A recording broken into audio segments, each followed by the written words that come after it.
Next हमारा point आता है डेवलपमेंटल हिस्ट्री।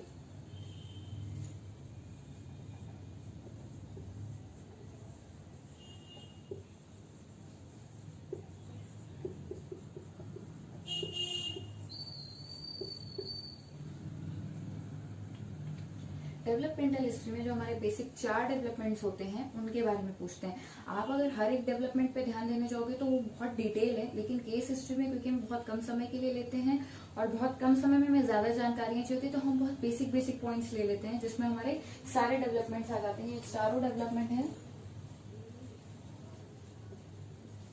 फिजिकल या मोटर डेवलपमेंट, कॉग्निटिव या मेंटल डेवलपमेंट, कम्युनिकेशन डेवलपमेंट, जिसे स्पीच एंड लैंग्वेज डेवलपमेंट भी कहते हैं, और लेफ्ट आता है सोशल एंड इमोशनल डेवलपमेंट। में हम ये जो चारों डेवलपमेंट्स हैं इसके पॉइंट्स को पूछते हैं। कुछ कुछ पॉइंट्स को ही हम लेते हैं, बेसिक पॉइंट्स को। आप क्योंकि पूरा डिटेल असेसमेंट तो उस समय नहीं कर सकते, जब आगे डायग्नोस्टिक असेसमेंट होते हैं उसमें ये सारी जानकारियां पूछी जाती हैं। तो हम छोटे छोटे पॉइंट्स ले सकते हैं, जैसे कि फिजिकल डेवलपमेंट में हमने 1-2 पॉइंट्स ले लिए कि बच्चे ने गर्दन कब संभालनी शुरू की, वो करवट कब लेने लग गया, वो कब बिना सहारे के बैठने लग गया, कब बिना सहारे के चलने लग गया, या पकड़ के खड़ा होने लग गया, ये सारे पॉइंट्स पूछ सकते हैं। उसी तरीके से कम्युनिकेशन या स्पीच एंड लैंग्वेज में कि बच्चे ने बैबलिंग यानी कि मम्मा मम्मा बब्बा बब्बा इस तरीके से करना कब शुरू किया, पहला अर्थपूर्ण शब्द उसने कब बोलना शुरू किया, जो कि ज्यादातर आप कह सकते हैं 10 से 12 महीने में आ जाता है। उसी के साथ साथ अपने माता पिता को कब पहचानने लग गया, उनको देख के स्माइल करने लग गया। तो ये कहीं ना कहीं आप चारों डेवलपमेंट्स के कुछ बेसिक बेसिक पॉइंट्स लेके आप पूछ सकते हो, और इससे एक आइडिया लग जाता है कि बच्चा नॉर्मल डेवलपमेंट पैटर्न को फॉलो कर रहा है या नहीं कर रहा है। ज्यादातर अलग अलग कह सकते हो आप, वैज्ञानिकों का अलग अलग कहना है कि 4 से 6 महीने तक का टाइम पीरियड को इतना लेट नहीं मानते, लेकिन अगर इससे ज्यादा लेट हो रहा है तो हम उसे कहीं ना कहीं डिलेड की कैटेगरी में रखते हैं। तो आफ्टर डेवलपमेंट हिस्ट्री हमारा नेक्स्ट पॉइंट आता है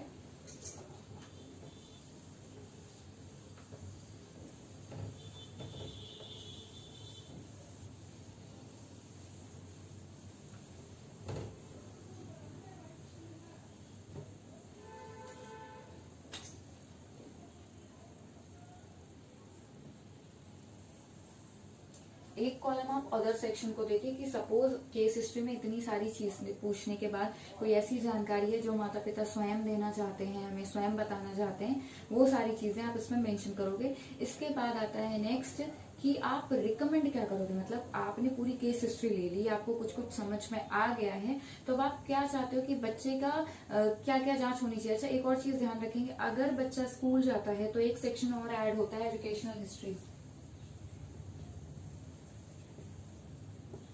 ये मैं स्टार बना के लिख रही हूँ बिकॉज ये ऑप्शनल है।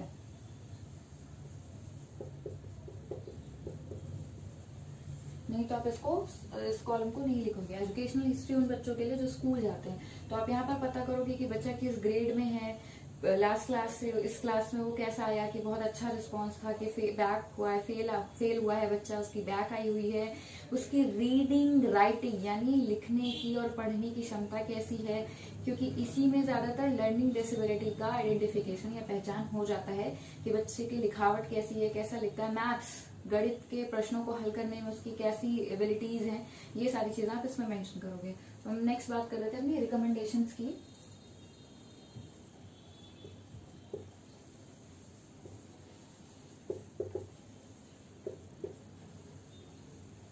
ज्यादातर ये बोला जाता है कि अगर 5 वर्ष तक का बच्चा आपके पास क्रिटिकल एज वाला बच्चा है तो उसकी सारी जांच आपको करवानी चाहिए, क्योंकि सरकारी अस्पतालों में आपको भी पता है, सरकारी जो संस्थान है वहां पर ये जांच मुफ्त होती है, क्योंकि प्राइवेट या जो अस्पताल होते हैं उनमें इसके कह सकते हो आप असेसमेंट के जांच के पैसे बहुत ज्यादा हैं। लेकिन अगर आप सरकारी में जा रहे हो तो आप उसकी सारी जांच करवाइए, और वो ज्यादातर सारी जांच करते भी हैं। तो इसमें क्या क्या जांच हो सकती है,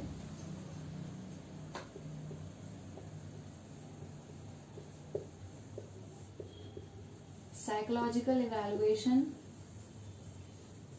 यानी मानसिक जांच जो साइकोलॉजिस्ट के द्वारा की जाती है। सेकेंड, ऑडियोलॉजिकल इवैल्यूएशन, कान के सुनने की क्षमता की जांच। स्पीच एंड लैंग्वेज इवैल्यूएशन,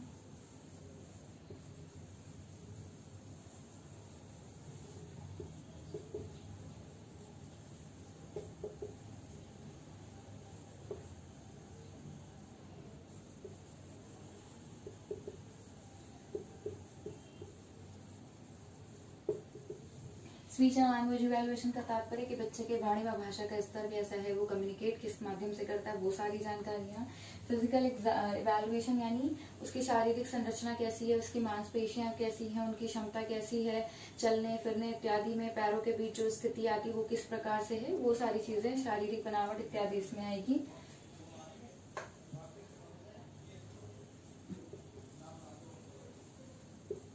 एक होता है एजुकेशनल असेसमेंट या एवेल्युएशन, उसमें ये स्पेशल एजुकेटर्स के माध्यम से होता है कि बच्चे का कह सकते हो शैक्षणिक स्तर क्या है, ये सारी जांच। तो इसमें से ऑप्शनल भी हो सकता है कि जो आवश्यक हो वो करवाओ, और नहीं तो ज्यादातर सारी जांच करवानी चाहिए।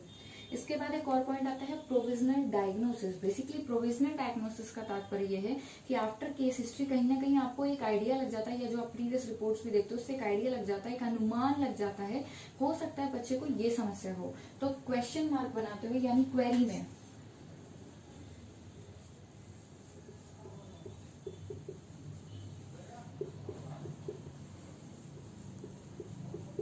ऐसे क्वेश्चन मार्क बनाते हुए आप उस समस्या को लिखोगे, क्योंकि अभी तक उसकी पूर्ण तरीके से कोई जांच हुई नहीं है, ठीक है।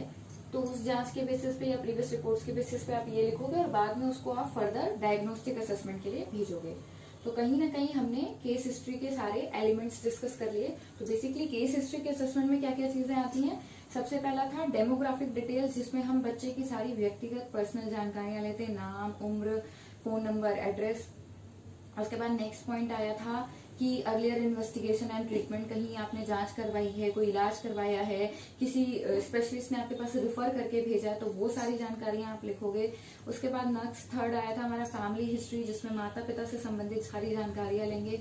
परिवार में किसी को यदि समस्या है तो उसके साथ बच्चे का क्या रिश्ता है, ये सारी चीजें। अच्छा, एक और पॉइंट इसमें आप लिखोगे कंप्लेन। कंप्लेन का तात्पर्य यह होता है कि माता पिता या अभिभावक या उस व्यक्ति विशेष को क्या समस्या स्वयं को महसूस होती है, यानी उनके आधार पर। इसमें कोई साइंटिफिक टर्म नहीं होगा। उदाहरण के तौर पे एक माता पिता आपके पास बच्चे को लाते हैं और वो कहते हैं जी हमारा बच्चा ना लिखता पढ़ता नहीं है, पढ़ना ही नहीं चाहता, उसका मन ही नहीं होता। लेकिन जब आप उसको केस हिस्ट्री ले रहे हो तो उस समय आपको ऐसा लग रहा है, और बच्चे के व्यवहार को देखिए कहीं ना कहीं बच्चे की IQ सामान्य स्तर से कम है, यानी उसको बौद्धिक अक्षमता होने की संभावना हो सकती है। तो कहीं ना कहीं माता पिता का पर्सपेक्टिव देखने का और हमारा पर्सपेक्टिव नजरिया देखने का अलग होता है। तो कंप्लेन में आप सिर्फ वही पॉइंट लिखेंगे जो माता पिता या अभिभावक बताते हो। फैमिली हिस्ट्री के बाद नेक्स्ट आता है बर्थ हिस्ट्री, जिसमें एक प्री नेटल टाइम ड्यूरेशन है और एक नेटल टाइम ड्यूरेशन है। प्री नेटल टाइम ड्यूरेशन में जन्म से पूर्व यानी माता से संबंधित सारी जानकारियां लेंगे, और नेटल में जब बच्चे का जन्म होता है उस समय किस अस्पताल में हुआ, कहाँ हुआ, कितना वजन था, देर से रोया कि नहीं, ये सारी जानकारियां लिखते हैं। इसके बाद नेक्स्ट पॉइंट आता है मेडिकल हिस्ट्री। मेडिकल हिस्ट्री में ज्यादातर हम लेंगे कि जब बच्चा थोड़ा बड़ा हो गया तो उसके बाद से लेके कहीं उसको हेड इंजरी, कोई बुखार, कोई डिस्चार्ज, कोई एक्सीडेंट, कोई इस तरीके की समस्या हुई हो तो वो वहां पे मेंशन करेंगे। उसके बाद नेक्स्ट आता है हमारा डेवलपमेंटल हिस्ट्री, जिसमें आप अपने चारों डेवलपमेंट्स के कुछ कुछ पॉइंट्स पूछोगे, ये पता करने के लिए कि कहीं बच्चे का विकास की दर धीमी तो नहीं है, या विकास की दर धीमी है तो किस कोई एक बेसिक स्तर में, जैसे कि ज्यादातर हियरिंग इम्पेयर्ड या श्रवण बधिर जो बच्चे होते हैं उनमें ज्यादातर social and emotional and physical development normal होता है। प्रॉब्लम्स आती है कम्युनिकेशन डेवलपमेंट में एंड कॉग्निटिव डेवलपमेंट में। कॉग्निटिव डेवलपमेंट में नॉन वर्बल उनका सही होता है, वर्बल तरीके से उन्हें प्रॉब्लम होती है। तो इसी तरीके से आप सारे डेवलपमेंट्स पूछोगे। डेवलपमेंट्स के बाद आपका नेक्स्ट पॉइंट आता है कि एजुकेशनल हिस्ट्री, अगर बच्चा स्कूल जा रहा है तो इस तरीके से उस किस क्लास में है, उसका लिखावट कैसी है, मैथ्स गणित के सवाल हल करने में कैसा, वो पूछोगे। उसके बाद एक कॉलम अदर्स का होगा कि अगर और कोई अन्य बात है जो माता पिता को लगती है या सिर्फ आपने ऑब्जर्व किया वो आप मेंशन करोगे। ये आपकी उसके बाद आप नेक्स्ट रिकमेंडेशन दोगे कि पूरी केस हिस्ट्री के आधार पे क्या क्या जांच करवानी जरूरी है। And provisional diagnosis, provisional diagnosis recommendation से पहले आएगा, ये पॉइंट पहले आएगा।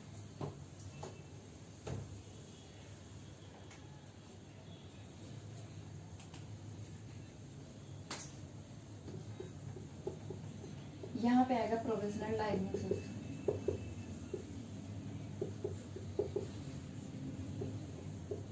बेसिकली प्रोविजनल डायग्नोसिस का तात्पर्य होता है कि आपके अनुमान के आधार पर बच्चे को क्या समस्या वो आप यहाँ मेंशन करोगे, एंड नेक्स्ट आपको क्या लगता है जो जो जांच होनी चाहिए आप वो लिखोगे। तो ये पूरा हमारा केस हिस्ट्री खत्म होता है कि हम केस हिस्ट्री में कौन कौन से एलिमेंट्स या क्या क्या चीजें पूछते हैं। तो अब तक हमने क्या क्या डिस्कस कर लिया, केस हिस्ट्री की परिभाषा क्या है, केस हिस्ट्री किसे कहते हैं, केस हिस्ट्री कितने प्रकार से ली जाती है, और केस हिस्ट्री के अंदर कौन कौन से तत्व बहुत ज्यादा महत्वपूर्ण है। अब नेक्स्ट हम डिस्कस करते हैं प्रिकॉशंस या सावधानियां।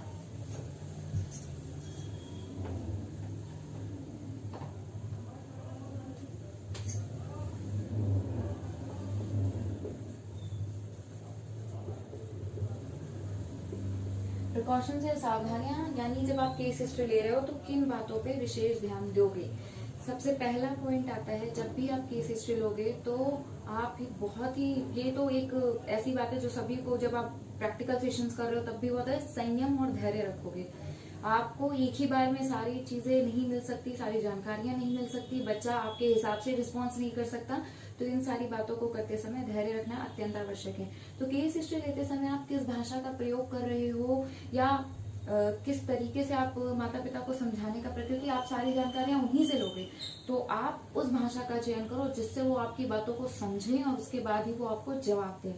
तो आप किस भाषा का प्रयोग कर रहे हो, उस केस हिस्ट्री का कंप्लीट या पूरा हो जाना इस बात पर निर्भर करता है कि आपकी बात को माता पिता पूरी तरह से समझे, या वो जो बच्चा आपके सामने है वो आपके निर्देशों को पूरी तरह से समझे। किसी भी भाषा का आप माता पिता की सहायता ले सकते हैं बच्चे को समझाने के लिए, तो उनका पूरा समझना अत्यंत आवश्यक है। नेक्स्ट, आप जिस स्थान पर केस हिस्ट्री ले रहे हो वहां पर माता पिता, मतलब उनकी प्राइवेसी का पूरा ध्यान दो कि यहाँ सिर्फ माता पिता ही हो, कहीं अन्य ना हो, क्योंकि कई लोगों के सामने माता पिता अपनी बात रखने में झिझकते हैं, उनको लगता है कि कहीं और किसी को कोई चीज ना पता चले, तो कहीं ना कहीं आप प्राइवेसी मेंटेन करो। उनको एक अलग कमरे में बैठ के केस हिस्ट्री लो, जहाँ का वातावरण थोड़ा सा शांत होना चाहिए, और केस हिस्ट्री लो या कोई और भी जांच करो। तो ये चीज हमेशा याद रखो, जब आपके पास रोगी आता है उससे पहले आप अपनी पूरी तैयारी करके रखो। आपका परफॉर्मर जिसमें आप केस हिस्ट्री ले रहे हो वो आपके पास होना चाहिए, एक्स्ट्रा पेपर भी होना चाहिए, कुछ आप और एड ऑन करना चाहते हो, पेन पेंसिल, बच्चे को कोई बच्चे को भी बिजी रखना है तो कुछ टॉयज आपके पास होने चाहिए, कुछ ना कुछ ऐसा मटेरियल होना चाहिए जिससे आप छोटे छोटे टास्क परफॉर्म करा सकते हो बच्चे को। तो ये सारी चीजें आपको पहले ही लेकर बैठनी है। केस हिस्ट्री लेते समय आप उठ के नहीं जाओगे ये सब करने, उससे क्या होता है, माइंड डाइवर्ट होता है, एक कह सकते हो फ्लो, एक जो प्रवाह है प्रश्न पूछने का या पेशेंट लेने का वो टूट जाता है, उससे जानकारियां सही प्राप्त नहीं होती है। आपको माता पिता को ये एहसास दिलाना होगा कि आपकी जानकारियां गोपनीय रखी जाएंगी, आपको कहीं ना कहीं हम पूरी तरह से संतुष्ट करेंगे, आपके बच्चे की जो इलाज होगा, जो जानकारियां हैं हम आपको पूरी तरह से देंगे। तो इस तरीके से उनको एक कहीं ना कहीं दिलासा देना भी अत्यंत आवश्यक है। और केस हिस्ट्री लेते समय ये भी ध्यान देंगे कि कई बार होता है कि हम जब प्रश्नों को पूछ रहे होते हैं तो माता पिता बस हाँ या मतलब आपको ये अवलोकन ऑब्वियसली ऑब्जर्व करके ये समझ में आ जाएगा कि वो पूरी तरह से जानकारी दे रहे हैं या नहीं दे रहे हैं। तो आपको ये भी समझाना जरूरी है कि अगर आप जानकारी सही प्रकार से नहीं देंगे तो बच्चे का इलाज सही प्रकार से नहीं हो पाएगा। तो ये सारी बेसिक पॉइंट्स हैं जो आपको ध्यान रखनी है प्रिकॉशंस लेने, सिर्फ केवल केस हिस्ट्री लेते समय ही नहीं, अगर आप ऑडियोलॉजिस्ट हो या स्पेशल एजुकेटर हो तो आप कोई भी काम करने जा रहे हो तो करते समय, टेस्टिंग करते समय ये सारी बातों को ध्यान में रखना ही रखना है। लास्ट हमारा पॉइंट आता है इंपॉर्टेंस ऑफ केस हिस्ट्री।